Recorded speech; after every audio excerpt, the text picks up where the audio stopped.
Blessed be everybody out there. I hope you're all having a wonderful January as we cruise on into 2025 at, the time of making this video. Hopefully it's a bit more evergreen.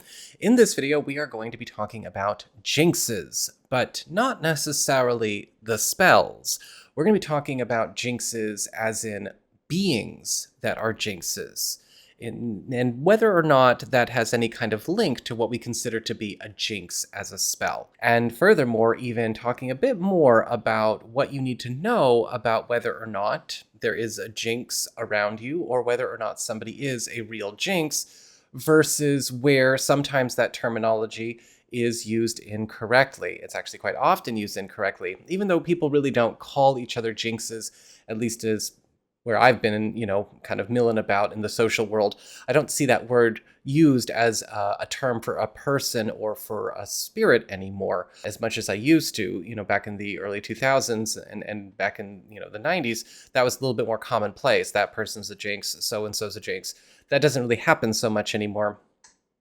Now, there are all kinds of different terms for what could be considered a jinx. And funny enough, even the more modern Christian in discourse that is still trying to be, witchy and magical without being witchy and magical, is using a term like monitoring spirit, which, funny enough, is actually the closest thing to what a real jinx is when you get down to it. And so we're going to talk all about that, and maybe even for those of you who are curious about where is the overlap, we'll get you there.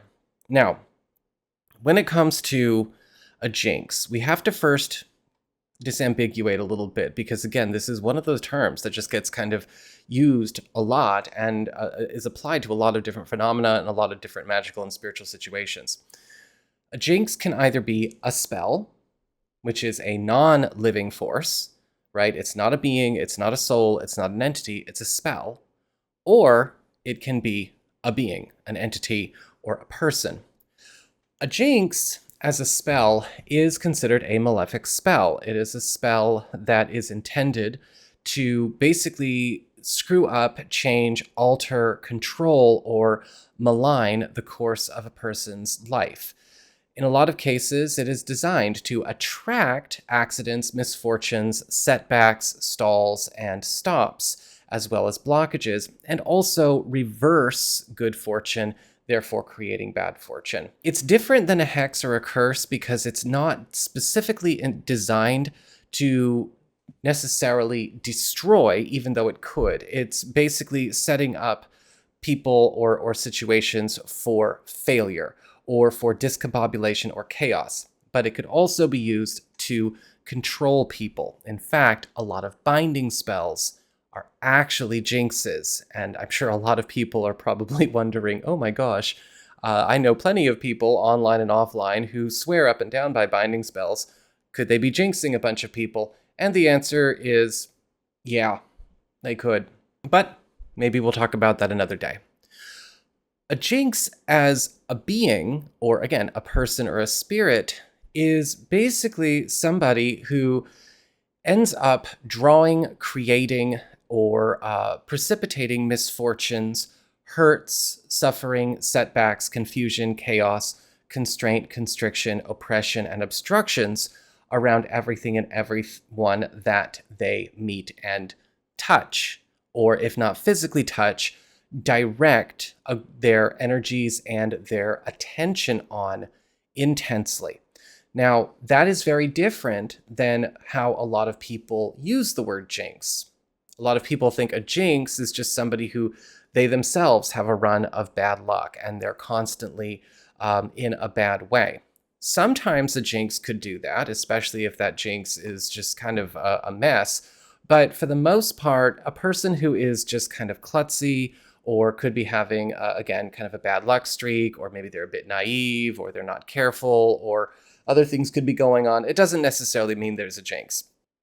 Beings, spirits, and people that are jinxes tend to kind of go into more of a way where there is always an element of control to whatever it is they're doing, even if they are creating what could be considered controlled dysfunction, controlled chaos, controlled misery, or controlled misfortune around others, and sometimes maybe even themselves, as well as what they might be doing when they are around people or when they are directing their energy, their power, and their will at something that has their attention, that they have in their sights. Jinxes will feel horrible to be around, absolutely dreadful to be around. And jinxes will feel horrible, and you will feel them when their attention is on you. And this includes online spaces. This includes over the phone.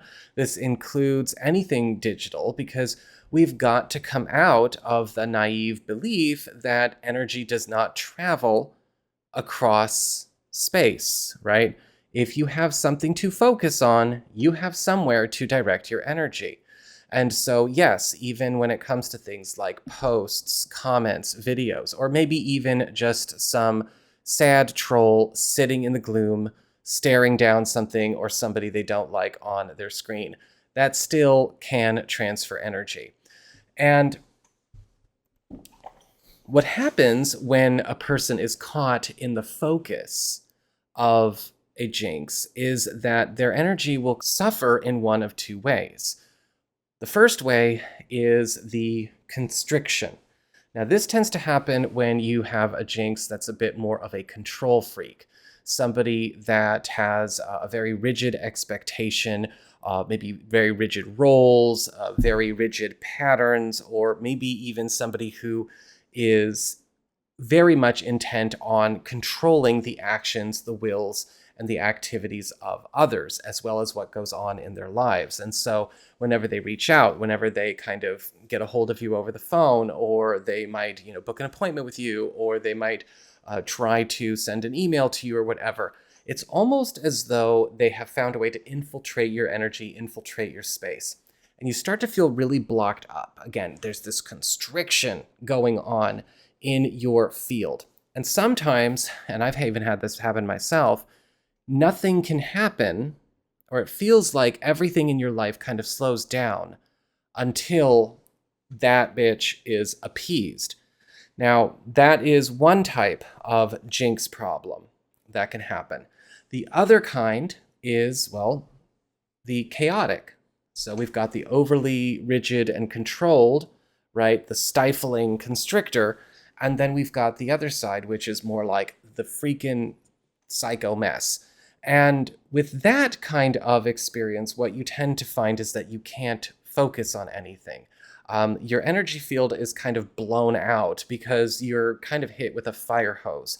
This is the kind of jinx that doesn't necessarily script or try to control, but they try to make the object of their attention connect to them and feel everything that they are feeling all at the same time. A real jinx is either a person who is incredibly gifted psychokinetically, or somebody who is maybe what we would consider to be a toxic empath, or somebody that could have even maybe some psychic vampiric or psychic or even demonic features or attributes to them or within them, which is also why they tend to have such a destructive and continuously destructive effect post-encounter, because jinxes tend to also attach to whatever they focus on. And they tend to attach, focus, and project all at once. And that projection stays. Once you're caught in the web, you're a part of the bigger system that they're kind of creating around them, the bigger network they're creating around them. So now that we know what a jinx is, how do we go about dealing with the jinx problem? Now, one of the big things that you need to do is pay attention to where you have to remove the maybe contact of the jinx from you or your space. And the way that you do that is through cord cutting. Now, cord cutting work is used to remove the energetic attachments made by others or imparted by others into you, onto you, or your space, or you and yours, whatever you and yours are. So the first thing I would do is make sure that I was going to start that with a nice cleansing and cord cutting bath. So a bath that is just sea salt and some kind of soap that includes lemon, lemon verbena, or lemongrass in the ingredients is going to be effective at cutting any cord. All of those ingredients, lemon, lemon verbena, and lemongrass, are traditional herbs and plants used in any kind of severance work or for breaking ties, breaking contact. And it's important to cut cords, right? We're not supposed to be attached to everything and everyone. And we're not supposed to be receiving constant energy flows from strangers or from people that are not good for us or from spirits that are not good for us. We are not supposed to be stuck to everything, and we certainly don't want to be stuck to somebody who sticks to everything. So it's important to make sure that you get that cleansing and that clearing going. Once you're done taking that bath, then you want to focus on the same treatment for your house. Now, there's a lot of different ways that you can incorporate this into your work around the home. Maybe you want to burn lemongrass, lemon verbena, or lemon incense. If you have natural cleaning products, and they do have lemon or lemongrass or lemon verbena in them, great. If you're not allergic to any of these things, go out and get them. That would also be very much a good part of an addition to your usual cleansing, clearing routine. But just having these around and focusing on cutting cords and attachments is going to work wonders. Now, you can also take it a step further, and I highly recommend that you do. And that is change something about the layout of your space or change something about the layout of your home. When Jinxes attach to things, what they tend to do is they also attach to layouts, they attach to patterns, and anything that's going to be familiar.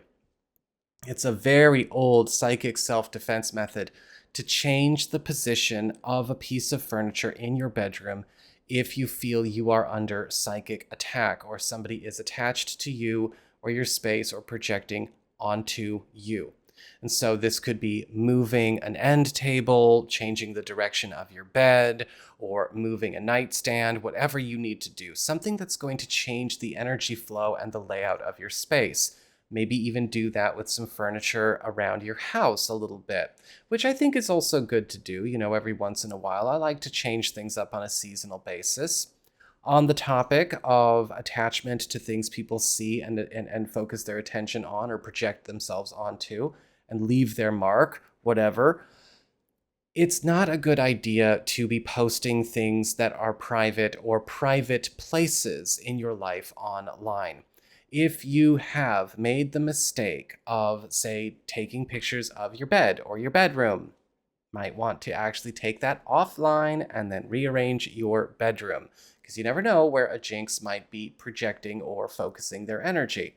You've never seen a picture of my bed or my bedroom, ever. I might post something after I've moved out of a place, but you will never see a photograph of my bed or my bedroom ever while I'm still living in a place. Pay attention to what you are deciding to put out there always, because that will attract attention. If you are concerned that maybe somebody's energy has gotten into a digital space, your website, your business website, your social media, it does happen. I mean, I've had jinxes who, as soon as they order a reading and schedule a reading, I don't see any business until I get done with that bitch. And I even had somebody recently do that. I'm like, oh crap, it's her again. Because this person is not only incredibly chaotic and vampiric, but also at the same time, while being very toxic, nobody orders a reading anywhere near her appointment ever. And it's happened before. And the energy is just bad. And so sometimes I'll be like, hey, I got an early slot. We can move you up further, get you out of here.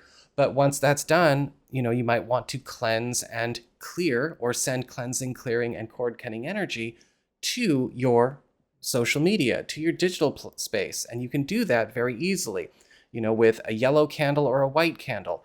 writing the name of your website, or just writing all of my digital works and affairs on a piece of paper and putting it under the candle, or carving all of my digital works and materials and all of my digital content or all of my website, whatever, on a candle. And then rub that candle down or spray that candle with some lemon and eucalyptus for cleansing, and let that be the receiver of your energy. Charge that up. Focus on clearing out all the energies that's ever built up on your webpage, all the energies ever built up on your apps or all of your digital media. You might want to do that on a regular basis, especially if you count on that for business. But cut and clear cords as much as possible. I'm serious, scrub everything clean. And that way, again, if you're worried about not being careful enough, you've covered your bases. After that, it's time to confuse and lose the jinx. Even though you've cut every cord, even though you've rearranged your house, even not entirely, I'm not saying do a great big spring cleaning, but you've rearranged a few things in your house. And you've also, got your energies reset as far as maybe your online works are concerned. Now it's time to throw off the pattern of the jinxer. And the best way to do that is to just go for a walk or go for a drive and return to your home from a different direction than when you left. Now that might be tough if you live up a long drive, but say you are going on a drive and you are going around town or going around the neighborhood. Take as windy and confusing a route as possible, and then come back from a different direction. This is why I think it's important to know how to, watch your energy path, watch your energy trails when you are going about your time, your day, your world. Because when we leave routines and familiar patterns out there just in the ethers, jinxes and others can attach to those familiar patterns, and that can be a problem. But confusing and losing the jinx that way. You can also, while you're out on your walkabout or your drive, take a piece of paper and you can write the name of the person that is your jinxer, that is the jinx. Write it on a piece of paper backwards, spit on the paper, and bury it at a crossroads. Now, if you're going to do that, you don't have to, but if you're going to do that, leave an offering at the crossroads as well for the crossroads spirits so that they will take care of the spell with and for you. And you can, of course, also then pay for the fact that you are effectively littering on their space. So you might want to, pour out an airport shot of rum, or maybe you want to leave a snack or some oats, or you want to leave maybe a bit of tobacco if you smoke cigarettes. Something that's going to pay for what you're asking for the help with there, and then return home, again, by a different route than how you left. And that will also confuse and shake up the jinx. And you'd be surprised, once the jinx is, lost and confused, once the cords are cut and once everything's cleared, and you can do this all in, 2 hours, things in your world start to correct themselves.